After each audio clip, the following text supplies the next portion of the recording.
Have I had questions along the way? Yes. Some very serious questions, and you have to settle a question after debating it. You don't settle it before debating it. You go through. I've read authors, I talk to others, I check this out against with other people's thinking and so forth. When I bring these points of convergence, I find the Christian truth to meet two tests of logic: correspondence theory, coherence theory. Individual assertions correspond to reality. The whole system teaching put together brings a coherent worldview. That's the way I see that. Then in life itself, the twin realities of truth and relevance.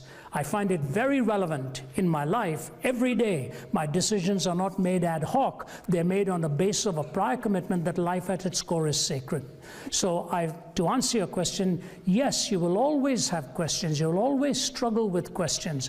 But as C.S. Lewis would say, you don't go all the way back to the beginning. You take one or two steps back to see how you deal with that question before you start moving forward.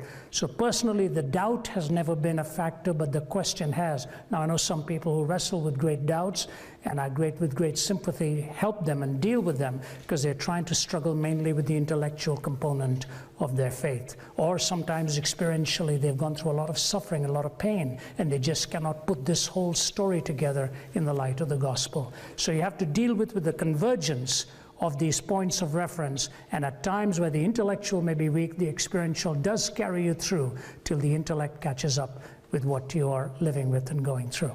Okay. Thank you.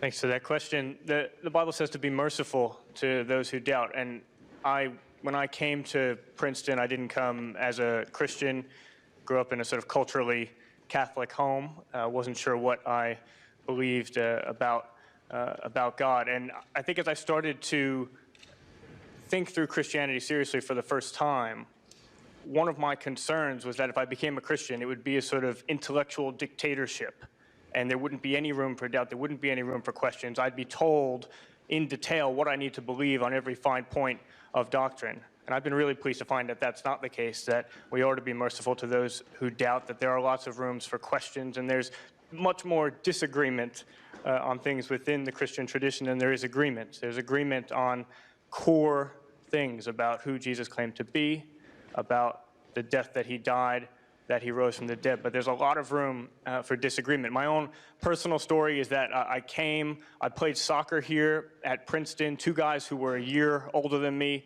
on the soccer team, they were involved in a ministry called Athletes in Action.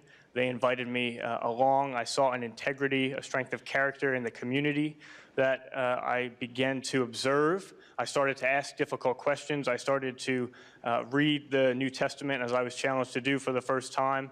I'd argue my way through it, and I was crossing things out and writing my own versions. I'd write BS in the margins when I disagreed with something, and Christians would sort of look over my shoulder and say, "Hey, why do you have a BS in the margin of your Bible?" I'd say, "Oh, that verse makes for a great Bible study."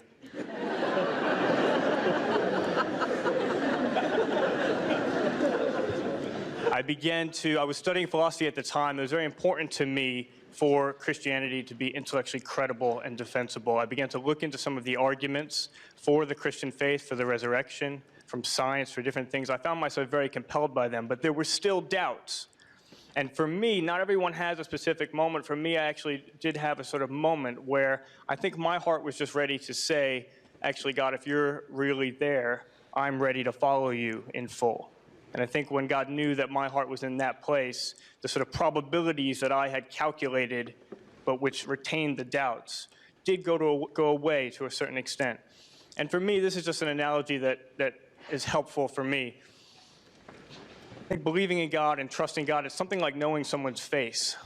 You know, I could write out for you different things about someone's face, the shape of their nose, the shape of their eyes. I could write that out for you propositionally. I could try to make an argument about that with sentences, but I would never be able to exhaust what there is to know about a person's face. To do that, I'd have to just look at you and see your face and know your face. And what I find in my life is that when doubts creep in more significantly in terms of my belief in God and my trust in God, it's often because I've stepped away from actually being in that personal relationship with God face to face, and I'm doing more of the writing down on the paper. I'm doing more of the calculating, more of the abstract thinking, intellectual argumentation. And it's during those times that I find being able to read the Bible, to be in community with other believers, or just to be able to serve other people, just to sort of ask God to come alongside me as I serve others. Those are the sorts of things I can do that just puts me face to God, and then I know him, I know his face in a way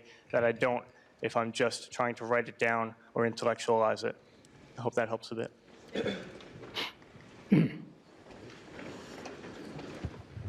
Thank you. I'm very grateful to be here and feel that I was led here today. It was very unexpected.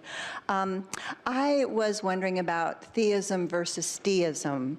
Bishop Jack Spong of the Episcopal Church has rejected theism, says that it's dead, and claims in his deistic view, which is shared by many in the church today, that God is love and the ground of being, but perceives personal prayer as alien. And I wondered if you could talk about the personal God. To me, some of deism sounds like atheism with the word deist put on it. And I wondered if you could share your views on that. The question is about relationship between deism and, say, Christian faith. Deism being the belief that there's a God of some sort, a cause of some sort that started things going, but maybe doesn't have the sort of personal interaction that the Christian God is claimed to have in the world. And this is something where I'd want to say that the Christian faith is very much on the opposite end of the spectrum. Okay, a God who not only created the world and started the world in the first place, but is intimately involved in each person's life. And this is a radical idea. In the Old Testament, you have for the first time the idea of a marriage metaphor to explain the relationship between God and the people that God has created. Okay, other ancient Near Eastern myths knew of the idea of gods having other divine lovers, but the idea of a God who loved finite, imperfect human persons is radically unique in the Old Testament and then moving into the New Testament, and we see that ultimately fulfilled in God actually coming to earth, the Christian story being that God actually came to earth and lived a human life that he didn't have to live, suffered a human death that he didn't have to suffer in order to be intimately involved in our lives. So I'd want to say that deism is on the different side of the spectrum from the Christian faith, and that's because the sort of intimacy and the sort of interaction that Christianity is claiming that God has in our lives is very intimate and very personal. I don't know if you'd like to add to that. You know, it's interesting how people in the early part of this century started to move away from the word religion. They didn't like religion. I hear people saying, I don't like religion, I'm into spirituality. And I've written a book that I hope, if you're interested in the whole New Age spiritual movement, it was called Why Jesus? And I traced the roots back of spirituality all the way to its Greek heritage and so on, and the pantheistic worldview of India and so forth. And if you read Elizabeth Lesser, who's sort of the guru of this New Age spirituality, the more I read them, I came to this incredible conclusion. The difference between atheism and the new spirituality is in the process that they end up with the same conclusion. The process is different, the conclusion is the same. In atheism, there is no God. In the new spirituality also, there is no God out there. You're the divine one, you're the God. So it basically gives you that same privilege that atheism gave you, except it dressed it up in all kinds of spiritual talk. I think what Vince has said is critical, that in the Judeo-Christian worldview that we talk about, it is not viewed as an ideational connection. It's not viewed, for example, in the whole New Age or the movement of meditation, where if you stare inwards for long enough with the right mantra or the right knowledge or the right devotion, you ultimately find you are one with this impersonal absolute and get absorbed into this impersonal divine entity, which is not a personal being. That's not what the goal is in the Christian faith. In the Christian faith, the relationship notion is so rich and so true that truly you have the relationship with the living God in prayer, in the knowledge of love, in the whole concept of the fact that you actually are not in union with the divine, you're in communion and in communication. And that relationship issue is very unique and very distinctive, and the gospel lends itself to it. So you're right, theism in broad terms or pantheism may end up just being ideational relationships to abstract theories, but in the Christian faith, your relationship is to a personal, moral first cause, and that's why the accountability is therefore just as real. Thank you. My question is a different perspective on the first subject of the question, which was belief versus doubt. You mentioned that you have no problem with doubt now, but it struck me that during your entire talk, you gave reasons for belief which were instrumental in the sense that this are the good things that would happen if you believe. And I did not hear any reasons for believing that this is true. And I think there's a big difference between reasons to believe a truth versus reasons to believe that good things might come if you believe this, whether or not it's true. And along the same lines, it also struck me that you passed over what I would consider to be the strongest evidence that there is no God, which is evil. If I would see a death camp, rather than think that that's a reason to believe in God, I would think that's a reason not to believe in God. And I'd appreciate your response. I appreciate your candor very, very much. And yes, I think that's probably, it's oftentimes they say virtue in distress and vice in triumph has made atheists of mankind, that you see this kind of evil and this kind of suffering. But let me go back to your first comment, which was an important one, that I didn't present any reasons to believe in God. I just presented reasons why I'm not an atheist. I was trying to stay with the subject matter that is given to me. In fact, tomorrow night, you're welcome to where I'm going to be. I'm going to present my defense of Christianity. And maybe they'll tell you where that will be, and I will give you the reasons very clearly there. But for now, let me just give you maybe 2 or 3 of them that I think will enable me to at least get past the hurdle. The question you've raised is germane to one of my own arguments in the beginning. If evil is real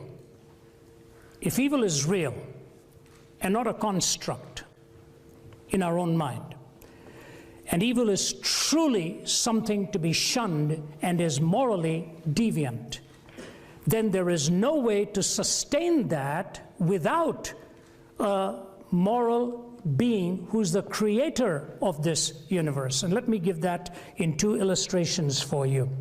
See, when a person says there's such a thing as evil, they assume there's such a thing as good. When they assume there's such a thing as good, they're assuming there's such a thing as a moral law on the basis of which to differentiate between good and evil. But when they assume there's such a thing as a moral law on the basis of which to differentiate between good and evil, they have to posit a moral lawgiver, but that's whom they're trying to disprove and not prove. Because if there's no moral lawgiver, there's no moral law. If there's no moral law, there's no good. If there's no good, there's no evil. What becomes really of the question? So here's what I want to say to you. Out of these 4 steps, from evil to good to the moral law to the moral lawgiver, the one that you could really quibble with and say, Ravi, why do I have to come up with a moral lawgiver in order to sustain a moral law or to go to good and go to evil? And the reason is this: whenever a question of evil is raised, it is either raised by a person or about a person. It is either raised by a person or about a person, which assumes, therefore, persons have intrinsic worth. And that is not a legitimate offspring ideationally of a non-theistic universe. How does one give essential worth to a product of time plus matter plus chance? So when you assume that there is implicit worth in personhood, you're actually assuming that the person is a created being by one of intrinsic and implicit worth. Now, if you go, for example, to the pantheistic worldview, all is God, God is all, you are part of the pantheistic worldview in the cycle of birth and rebirth. If you come, for example, to the Islamic worldview, and you talk about God, God is so distant that you cannot really truly make too many propositional statements about him. The distance is so great between the sovereign God and the finite human. A person came to Jesus and he said to Jesus, is it all right to pay taxes to Caesar? I've just filed my taxes 3 days ago, and I wish Jesus had answered this question differently. Because at the same time, it'd be wonderful to be both godly and rebellious, you know. But Jesus looked at him and said, "Do you have a coin?" And the man said, "Yes." He said, "Show it to me." So Jesus took the coin and said, "Whose image do you see on this coin?" The man said, "Caesar." Jesus said, "Give to Caesar that which belongs to Caesar, and give to God that which belongs to God." The man ought to have had a follow-up question. The follow-up question should have been, what belongs to God? Jesus would have said to him, "Whose image is on you?"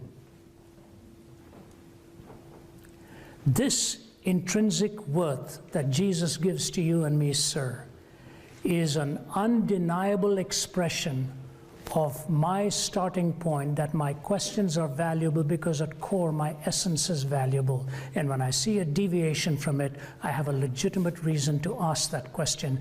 The problem of evil is delegitimized in a naturalistic framework. That's why Richard Dawkins, although Peter Singer here takes issue with Richard Dawkins, but Richard Dawkins' comment is fascinating. He said, "I have to come to the conclusion that there is no such thing as evil. We are merely dancing to our DNA." Dawkins is being more consistent. He says that if I assume the reality of evil, I have to posit a transcendent basis on which to measure it. So I can't afford to accept the reality of evil. So I say to you, the question of evil and moral reasoning points me to a transcendent moral lawgiver.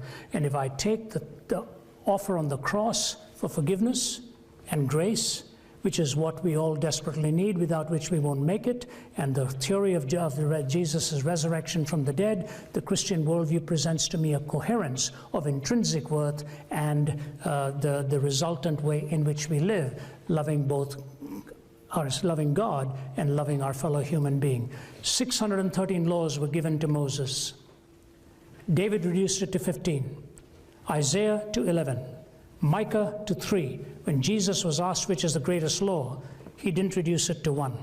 He said to love the Lord your God with all your heart and all your soul and all your strength and all your mind, and to love your neighbor as yourself. He said on these two commandments hang all of the law and the prophets. Because of the first, the second follows. Without the first, the second doesn't follow at all. It's with its feet firmly planted in midair. So the existential ramifications of knowing God and the intrinsic worth of my neighbor and my own life gives me the defense of theism much more than atheism can defend these two very issues. So I will give you a more lengthy answer on this if you come tomorrow, but I think implicit in the not of atheism is the yes of theism, how it gives me meaning, gives me hope, gives me the recovery, and more than anything else, describes my intrinsic worth and what it means to be human.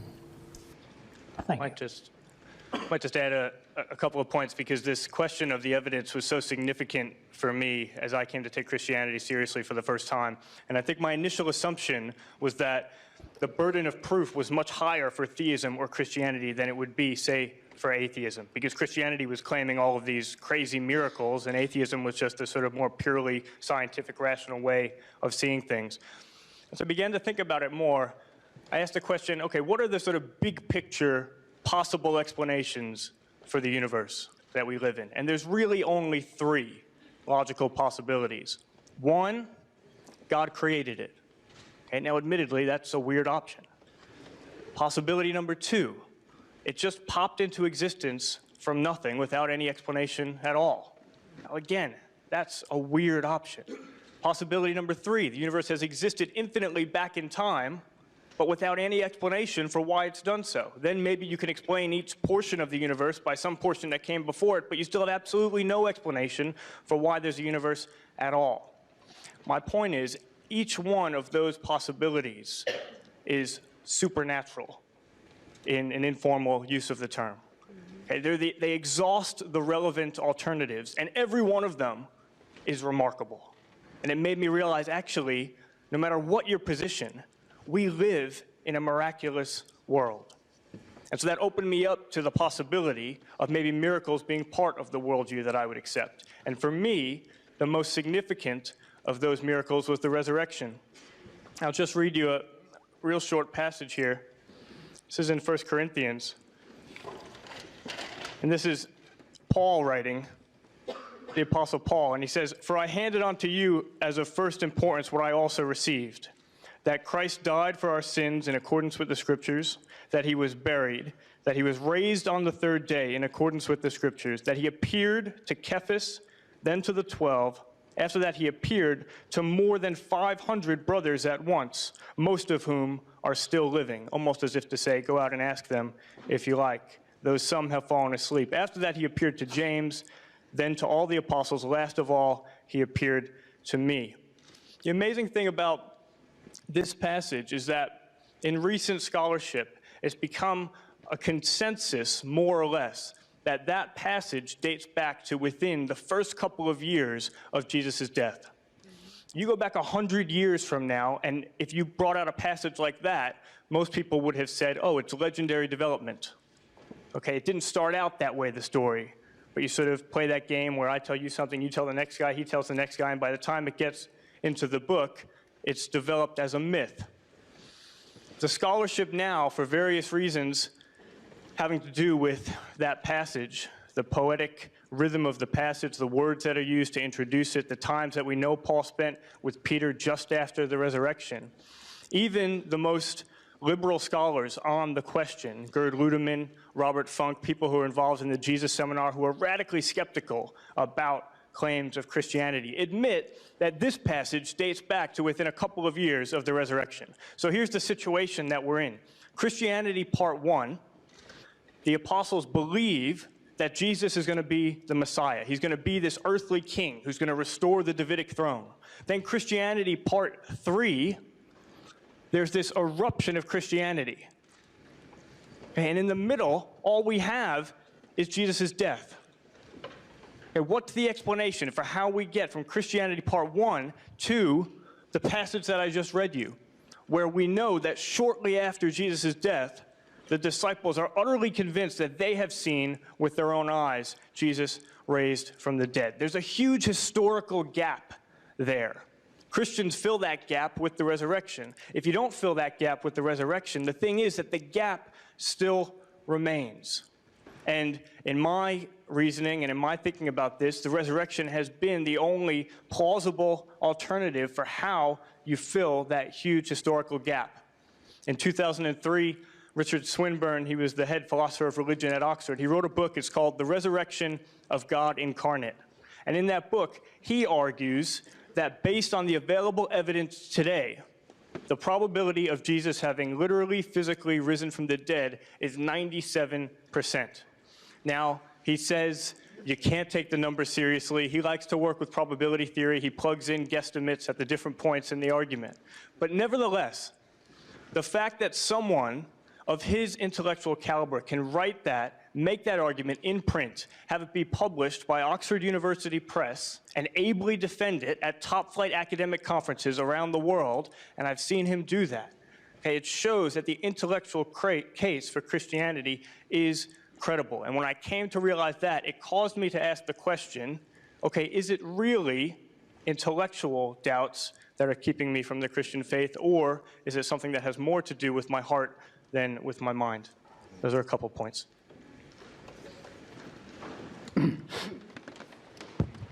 Hey, so I had a question on the problem of evil from the Christian worldview.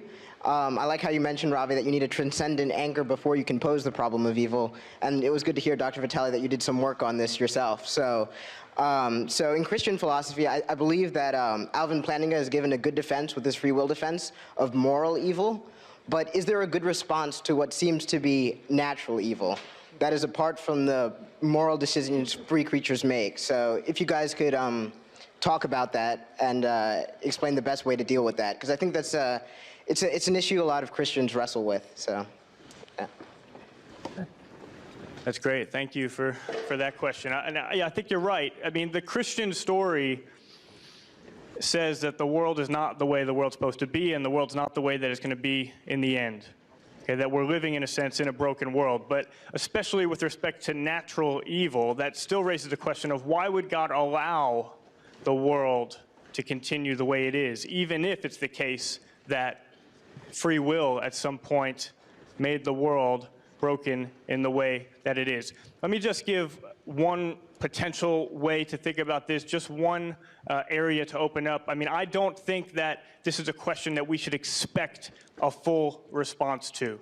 If I need to take my dog Buster to the vet to give him a needle so he doesn't get a terrible disease, Okay, he doesn't understand why he has to experience the pain of that needle. And when I sit Buster down on the couch and I try to explain to him that this is important so he doesn't get a terrible disease, okay, I don't get very far. Okay, and that's not because of some lack of ability on my part. It's not that I'm not a good enough communicator to get through to him. It's just that he's not the sort of being that can understand why I do many of the things that I do. And I think similarly, if it's true as the Christian faith claims that God is far beyond us in intellectual capability and understanding, then we shouldn't expect to be able to see all of his reasons for allowing the suffering that he does. Oftentimes, we get to a certain point in our life and we look back and we can understand some of the suffering, but then some of the other suffering just seems pointless, it seems horrendous, you just can't fathom how God would allow it. I think that's a natural place to be in, and I think that that's okay. But here's one just further thing to think further about. We sometimes think of the problem of evil or the problem of suffering like this. We picture ourselves in this world, then we picture ourselves in a different world with far less suffering, and we say, surely God should have created me in that world rather than in this world, in the world with less suffering rather than the world with lots of suffering. That's a reasonable thought. I think it's a thought that relies on a philosophical mistake. Okay, it relies on the assumption that it would still be you who would exist if the world looked very different, and in fact was that world with far less suffering rather than this world and its suffering. And I think that's actually not the case. There was an important moment in my parents' dating life when they were first dating. They're actually here tonight. And there was an important moment where on their second date, my dad noticed a ring on my mom's finger. And so he asked about it. And she said, oh, yeah, well, that's just a ring that one of my old boyfriends gave to me. I just wear it because I think it looks nice. And they were standing on a bridge at the time overlooking the sort of picturesque New York City skyline. And my dad said, oh, yeah, it is nice. Let me see it. Most people don't get it at that point. You're quicker than most. Princeton. So my mom took it off, handed it to my dad, and my dad, he threw it off the bridge, and he watched it sink to the bottom of the Hudson River. Now, my mom loved it. Okay, I think that was like the clinching moment. But my question is this. What if my mom didn't love it, okay? What if she ran back to the old boyfriend instead? What would that have meant for me? Okay, now I might be tempted to think, oh, that could have been better off for me. Maybe I would have been taller, maybe I would have been better looking, maybe my soccer career would have went further, I would have been more athletic. That would be a wrong way to think about things. If my mom had married the other guy rather than my dad, it wouldn't have been me that came to exist. Maybe some other kid would have come to exist, and maybe that other kid would have been more athletic or taller or better looking, but it wouldn't have been me. So here's my question. What if one of the things that God values about this world is your existence as the individual that you are? Okay, the Bible says that God chose you individually before the creation of the world. What if that's true? And what if one of the things he values about this world is your existence? What would the world have had to look like in order for you, as the individual that you are, to come to exist and for him to call you into a relationship with himself for all eternity? And I think the answer is that actually he would have had to allow it to go down a course where it looked quite similar to the way that it actually does. That's at least something to think further about.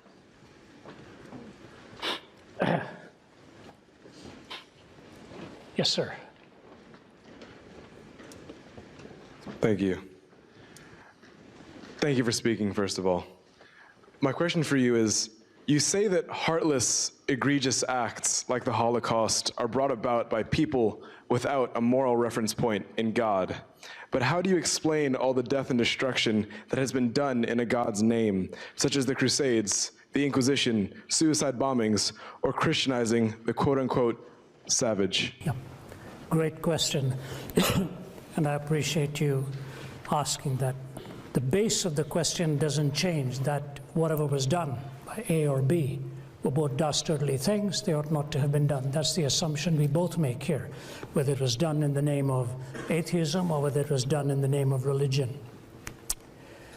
People often say that religion has been so divisive, religion has been so horrible and so much of evil in this world, and it has its share to face.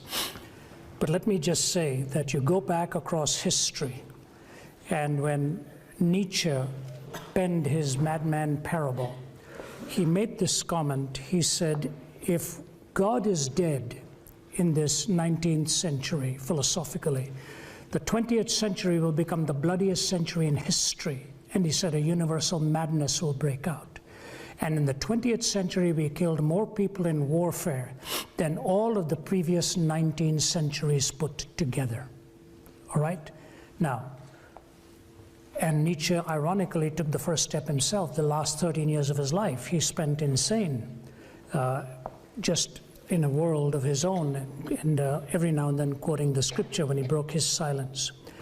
If you take statistically what happened under Mao, what happened under Stalin, what happened under Pol Pot, the 130 to 150 million killed just between these three, it pales any other tragedy of any other worldview that has been committed, religious or otherwise, across the centuries. So first of all, the numbers game is not what atheists sometimes make it out to be.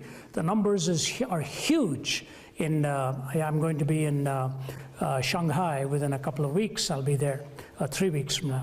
And I remember being in Nanjing, where I saw the seminary that Mao Zedong had burned, and talked to them on the 60-some million that he killed. When he burned the seminary, he said, God is going to be evicted from this land, never to be brought back here again. The fastest growing church in the world today is in China. It's absolutely amazing. It's the fastest growing church in the world today, somewhere between 50 to 100 million. When crusades and all took place, the religious people calling themselves Christians made the biggest blunder you ever make with your faith in God, and that's the politicization of religion. That became a state church, a politicized church, as some of it still is, and that's why in Europe today, where you see the state church, you see the resistance towards that kind of teaching. It was kind of setting up a theocracy when it was actually more a theonomy, where enforcing the laws of God on people supposedly, but the hierarchy was in the hands of men. When you look at the Christian worldview in quotes that did this, you knew they were violating the fundamentals of their very Christian faith. So it was a deviation from what they claimed to believe. When you see violence in the atheistic worldview, it's very much in keeping with the assumptions that we are pragmatically going to be our own God and make our own destiny. So you never ever judge a philosophy by its abuse. Never ever judge a philosophy by its abuse. You take a look at the philosophy in its logical outworkings. Now, this is where I sometimes have discussions with my Muslim friends on this issue of suicide bombing and what's happening in parts of the Middle East today, in the warfare that's going on. That is, of course, a completely different religious worldview to what the Christian faith is all about. We must understand this. All religions don't believe the same things. You well know, probably come from the same part of the world as I do, that you know how different these assumptions are. So let me give you a conversation that I had with Sheikh Talal, who's one of the founders of Hamas. The Archbishop of Canterbury took me and 4 other men to meet with the leaders on both sides of all the conflict that was going on. And we were Sheikh Talal as one of the founders of Hamas. We'd met with all of the leaders, one after another. It was a tough, tough week. My mind was exhausted by the time I'd finished listening to both sides on this. Last day we were in Ramallah. And Sheikh Talal has hosted us for a big meal, and Yasser Arafat's men, and all of them in the room, smoke-filled room, big meal. It's over. The Archbishop was the lead man, so he carried on the conversation. Then he looked at the 5 of us. He said, I give you men each a chance to ask one question. I won't tell you what question I asked Sheikh Talal, but it is along the vein that you've just raised. That's all I'll say to you. And I didn't like his answer. I didn't like it. He's a big guy. He could have eaten me without salt and pepper. You know, and I looked at him and I said, Sheikh, I don't like your answer. I have to say this to you. I said, but Sheikh, I want to say something to you because you and I may never see each other again. I said, not far from here is a mountain. 5,000 years ago, a man you and I respect, Abraham, went up that mountain to express his faith in God, and to do that, he was offering his own son. He said, that's right. I said, let's not argue which son it was, or we'll get into a different argument here. I said, let's agree it was his son. He said, okay. I said, when he went up and that proverbial axe is about to fall, God stopped that arm. He said, that's right. I said, you know what God said? He said, no. I said, God said, stop. I myself will provide. He said, yeah, that's right. I said, Sheikh, very close to where you and I are sitting is a hill called Calvary. 2,000 years ago, God kept that promise. He took his own son up that hill. I said, Sheikh, this time the arm did not stop. I said, until you and I receive the son that God has provided for us, we'll be offering our own sons and daughters on the battlefields of this world for position, power, land, and prestige.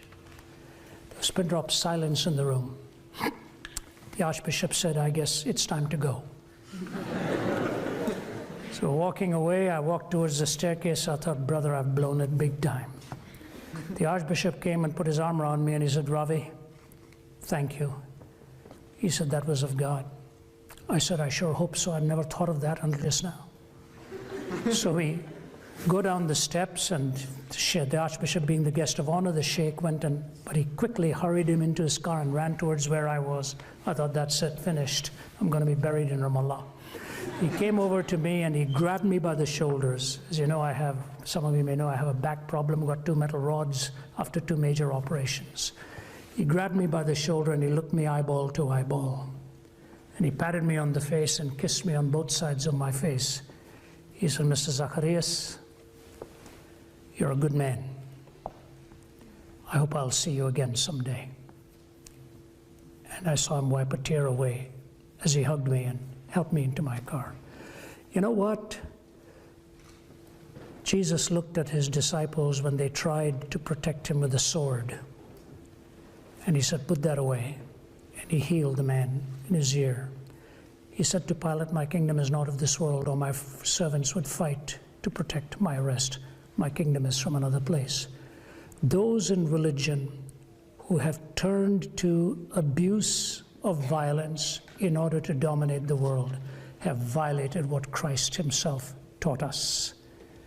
And I say to you, take a look at Jesus and not at Christendom, and ask yourself the question, what do I find wrong with him?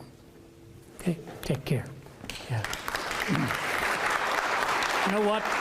Time is gone. We'll just take 2 more if we don't mind, and then we boys could hang around for a little while here, and if we can help you one-on-one, we'll do it, but we keep going. You know, we've got a lot of travel to do, and you may want to bury us here too, but we'll take 1 and 1, and let's go to it. Hi, thank you very much for your lecture and for a number of moving stories. If the essence of God is to create and to realize the infinite potential for creation, that is his identity, and yet in the act of creating the world, he desired his children to somehow recapitulate his nature or to continue his work, would not the act of creation become an act of vanity? An act of what? Vanity? Vanity. Thank you. Where are you from? Ukraine. Ukraine. Good. Would not creation itself become an act of vanity for God to create? Yeah, good question. I haven't thought about that in quite those terms very much, and that's a good question. I think maybe an analogy of human procreation is helpful, because it's one that we can sort of each get our heads around a bit. I think someone can procreate out of a desire to fulfill their own desires or to meet a certain need that they have. I'm going to have a child because that's going to fix my marriage, or that's going to give me a certain sort of identity or self-worth that I don't have. But I also think that there's a type of procreation where the motivation is actually just out of love for your future child. Not because of anything that you need, not because of anything that that child is going to do or earn or accomplish, Just the love of a parent just standing over a newborn child, just delighting in that child. Not because the child has done anything or earned anything, not thinking about how productive the child will be for the family business or how many awards they'll win at Princeton or anything like that. Just simply out of love for your child created in your image. And Christians call that grace, a type of love that is in no way dependent on what you can give to the lover, on what you're able to earn or deserve or merit or accomplish, but simply the love of a parent for a child. And I would say that that's why I think that God's creation is not an act of vanity, because it's not an act that he does because he needs something or because he's creating so that someone can deserve something and make him feel good about it, but he's creating simply out of that grace-type love of a parent for a child. Does he want us to be like him? Sorry, say again? Does he want us to be like him? Does he want us to try to act as he would judge us? Yes, it's a good question. Does he want us to be like him? And I think the answer is yes. He doesn't expect us to be able to do that ourselves. And the Bible says that when you make a decision, a free decision to trust God, actually his Spirit comes to live inside of you in a real way. And you experience yourself being transformed from the inside out more into his likeness. But here's the thing. There's a great story in the Bible where God is pictured as a father, and one of his sons, he asks for his inheritance early. He goes off, he squanders the inheritance, he spends all of his time with prostitutes and just wasting the money that his father has worked his whole life to provide. And he realizes the error of his ways, and he comes back to the father, back to his home, and the father just takes off running towards the child. And in that culture, he would have had to hike up a long flowing robe. He would have had to expose his legs, which for an adult man in that culture would have been shameful. But he just took off running. And the son, I imagine, was just thinking, am I going to get hit? Why is he running towards me? And the father runs. He embraces him. He kisses him. He says, let's throw a party. He kills his best animal, and he throws his best party to welcome that son home. So yes, God does want us to be like him, but it's by his power and his Spirit that he helps us to be like him. And even when we go in the completely opposite direction, just like a good parent with their child, the love for the child is no different. The love for the child is not dependent on whether or not we are more like him or less like him. Thanks for that question. I'll add one footnote to that. If I love somebody and that person refuses to love me, I hurt because I have lost something, right? Because I've lost something. Here, the issue of language becomes very critical. Language is used in three ways, said Aquinas: univocal, equivocal, analogical. Univocal is when you use a word in two different sentences and it means the same thing, all right? So I say, I love you, and I love somebody else out there. You're not pausing to evaluate the word. You assume it's the same thing. It's a univocal usage. If I take the word equivocally and I use the same word in different sentences, it means something different. If I say I'm a good tennis player, and then Roger Federer says he's a good tennis player, we still don't belong on the same court, because I wouldn't see the ball that's coming. His context for good is completely different to my context for good, because in my context, I first got to see the ball. In his, if he hit it my way, I doubt I'll even see it. But I use the same word. Sometimes we use words univocally, sometimes we use it equivocally, because it varies in the context. There's a third word, analogical. When I say I love you, and you refuse to love me, I hurt, because I've lost something. When God says he loves you, and you refuse to love God, God hurts too. God hurts not because he has lost something, but because you have lost something. The whole use of language in love and value, favor, comes to you in an analogy oftentimes. And you know, I became a grandfather once last year and about to become a grandfather 2 more times, and today my daughter and son-in-law returned from Florence, Italy. They've just landed. I hadn't seen them for a month. I'm just longing to get back home so I can take that little guy and give him a big hug and squeeze all over again. My daughter said to me, what's the difference between parents and grandparents? Do you have any difference in feeling? I said, sweetheart, I'll tell you what, when you're a parent, all of your energy is expended in just taking care and worrying and providing for, you've got very little left to really enjoy it. Now when you're a grandparent, you do the worrying and you do the energizing, I'll take the enjoyment and I'll enjoy the little one. When you look at a young life and hold a little one in your arms, you have to ask yourself the question, what do you want for this child? Do you want it out of vanity? Or do you want it out of love and the supreme idea of what is life's purpose? Sometimes through suffering, sometimes through pain, sometimes through sacrifice. My prayer for that little boy is that he will always grow up to fulfill the law, the purpose that God has for him, and do it with honor and dignity. What path that will take, I don't know. God loves you for your sake and what's best for you, because nothing you do this way or that way will make him less than God, but what you do can make you less than what it means to be human. I'll leave that with you. We take the last one. Hi, Ravi. When you say that atheists have no basis for morals, it seems that you're ignoring most of the existence of mankind, and that we can look at the world and see that peace leads to prosperity in nations. Say that again, that what? That peace leads to prosperity in nations. We can look and see objectively that trust and safety in communities allow art and science and technology to prosper.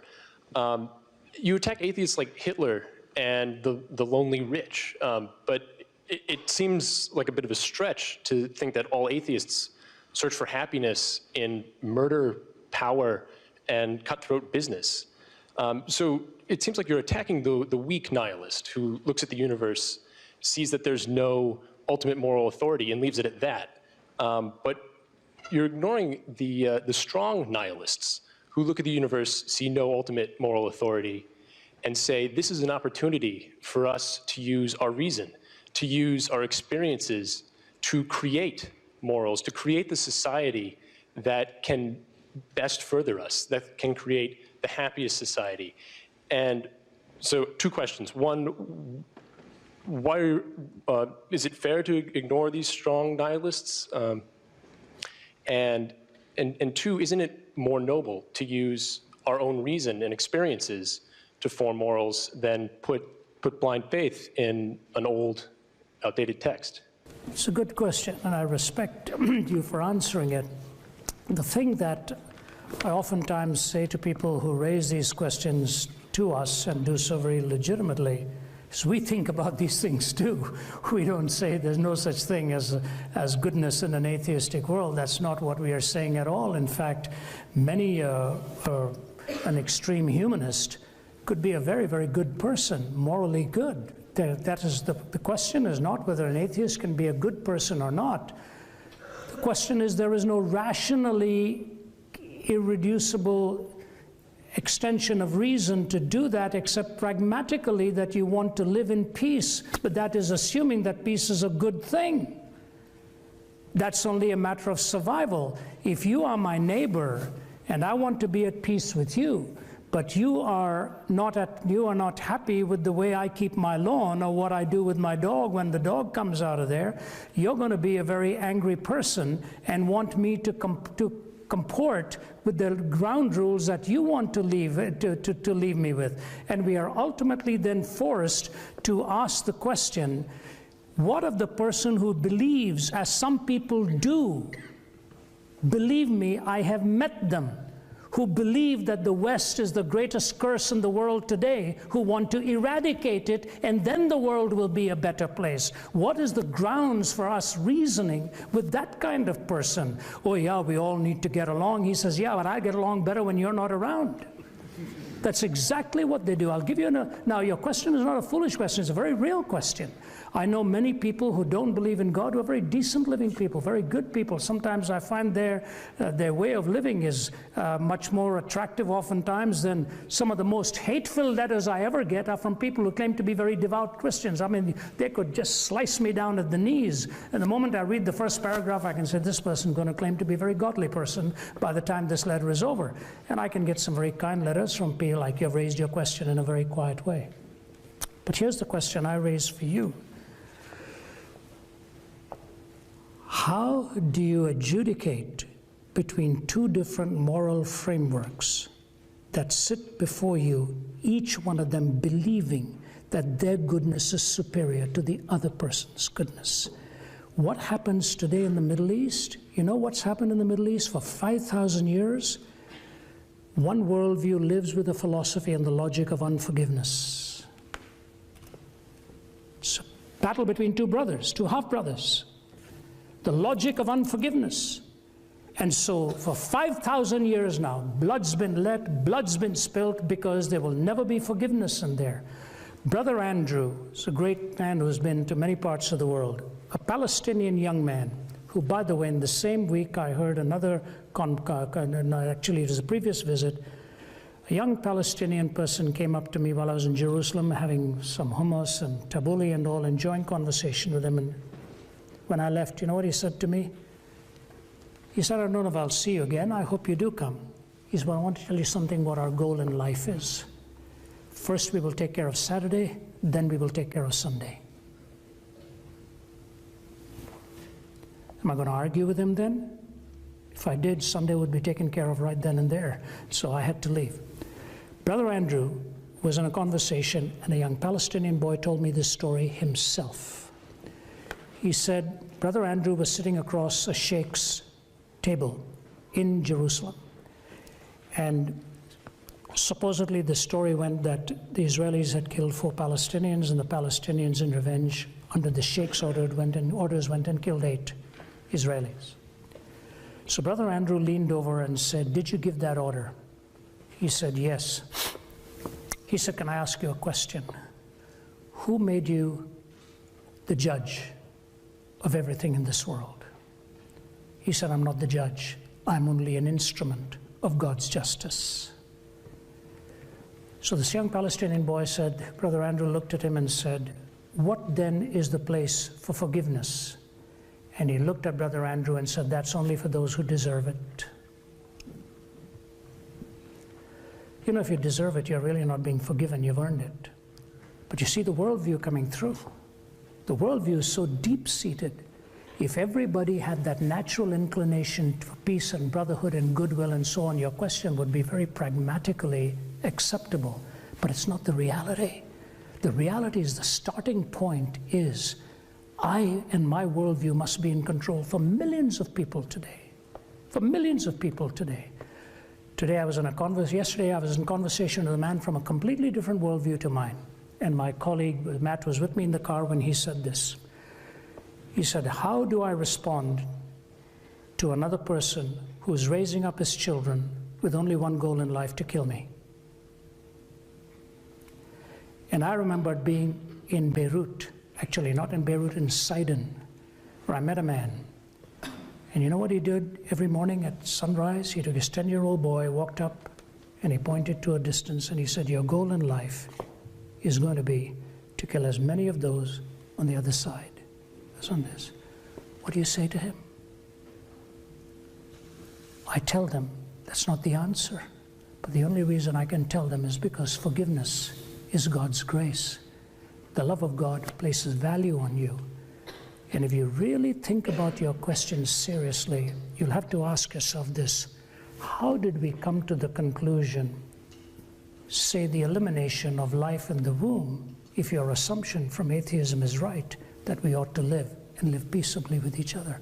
Life is too complex to take a simple principle like that and apply it for survival. It just has to assume what it means to be human and what kind of a moral ethic do we ultimately want living in this world. Your question is a good one. My answer to you is I've searched and searched and searched for years. I find no answer. Yes, can an atheist be a good person? but they're only living beyond what their own metaphysical assumptions actually are. And that's the way it ultimately boils down. Do you want to add? Let me just close with this. You've been very patient.